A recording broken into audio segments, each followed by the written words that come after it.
बच्चों मैं आप लोगों से डिस्कस कर रहा हूँ question number 35 of the dissolution of partnership form book T S Grewal. Question काफ़ी अच्छा है। इसमें कह रखा है कि रीटा और शोभा जो है वो पार्टनर हैं, एक फैंसी गारमेंट एक्सपोर्ट कंपनी का बिजनेस चलाते हैं, प्रॉफिट लॉस इक्वली शेयर करते हैं। फर्स्ट टेबल उनके बैलेंस शीट में कैश बैंक एसेट कैश और बैंक तो हैं ही एसेट साइड में, इसके अलावा स्टॉक है, बुक डेट्स यानी डेटर्स, उसका provision, plant machinery, land building और लोन टू शोभा दे रखा है। इसके अलावा creditor bill payable, loan by Rita, reserve और कैपिटल अकाउंट ऑफ पार्टनर्स दिए हुए हैं। इसके बाद आपको क्या करना है बच्चों, इन्होंने कहा है फॉर्म डिजॉल्व हो गई और कहा है कि रीटा ने 25% स्टॉक को 20% डिस्काउंट पे लिया है in full settlement of loan.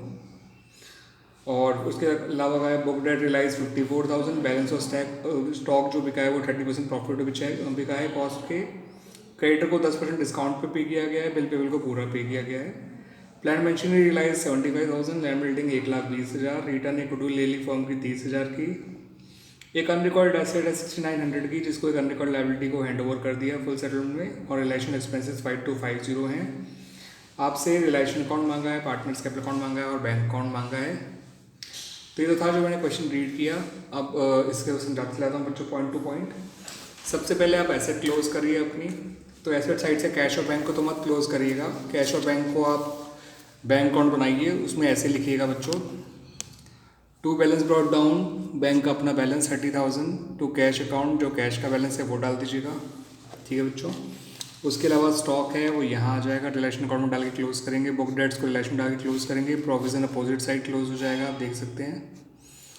उसके अलावा प्लांट एंड मशीनरी और लैंड बिल्डिंग को यहाँ पे डाल के क्लोज किया। लोन टू शोभा को हमने शोभा की कैपिटल अकाउंट में डाल के क्लोज किया। ठीक है बच्चों। इस तरह से हमारी एसेट साइड क्लोज हो गई। लायबिलिटी साइड की चीज़ों में सबसे पहले क्रेडिटर और बिल पेबल थे, तो क्रेडिटर और बिल पेबल यहाँ क्लोज किए डाल के। उसके अलावा लोन बाय रीटा को रीटाज लोन अकाउंट बना के वहाँ लिखा गया, file balance brought down. Reserve जो है पार्टनर्स कैपिटल अकाउंट में बांट दिया गया इक्वल, और कैपिटल अकाउंट के बैलेंसेज यहाँ लिख लिए गए बाय बैलेंस ब्रॉट डाउन। ठीक है बच्चों, तो इतना क्लियर ये चीज़। सबसे पहले हमने एसेट लायबिलिटी क्लोज कर दी।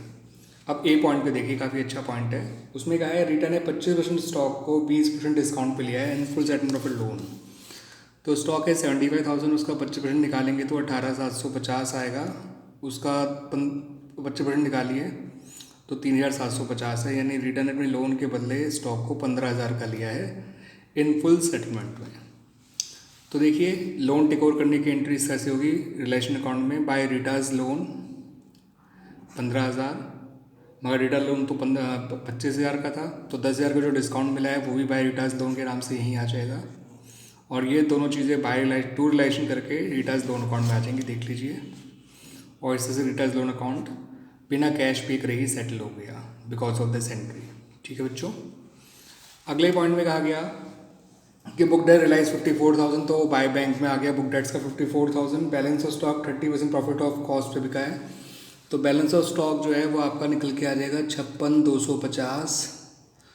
और उसका जो प्रॉफिट निकालेंगे तो वो आएगा आपका निकल के 5 दिया 15, 6 दिया 18, तो ये 16,875 रुपये आया था, मैंने देख लिया था कैलकुलेशन करके।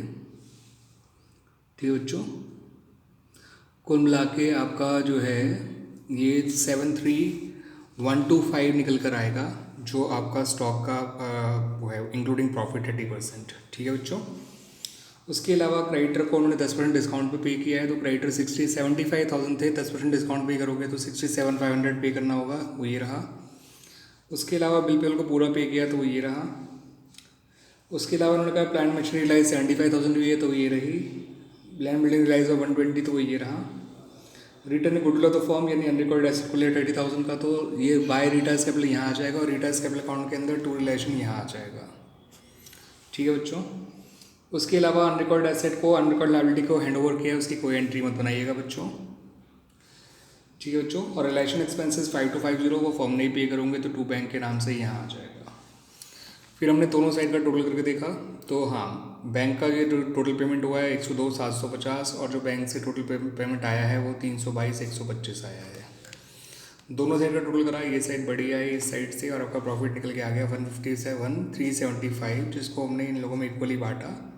राउंड ऑफ करते समय 50 पैसे इसको एक्स्ट्रा दे दिए, 50 पैसे इसको कम दे दिए। ठीक है बच्चों। फिर कैपिटल अकाउंट का फाइनल सेटलमेंट कर लिया, ये रिलेशन गेन लिखा पहले यहाँ पे, और फाइनल सेटलमेंट निकालने के लिए इसका अमाउंट आया 147,688, इसका आया 107,687। ठीक है बच्चों, रिटर्स लोन अकाउंट तो पहले ही क्लोज हो चुका था। अब आ जाइए बैंक अकाउंट पे। To balance brought down 30,000, to cash 6,000 बताया था, टू रिलेशन जो कैश आया रिलेशन से, बाय रिलेशन जो कैश गया रिलेशन में, बाय रिटर्स कैपिटल और बाय शोभास कैपिटल, और टोटल आ गया 358,125। गुड क्वेश्चन इट इज़ बच्चों।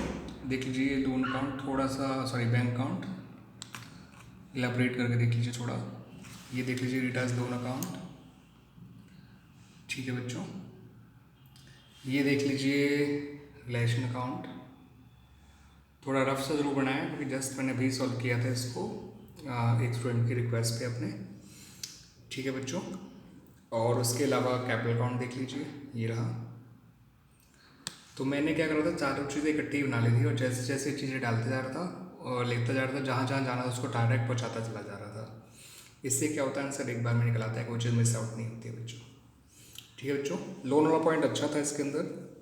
आई होप आपको अच्छे से सॉल्यूशन समझ में आया होगा बच्चों। Thank you.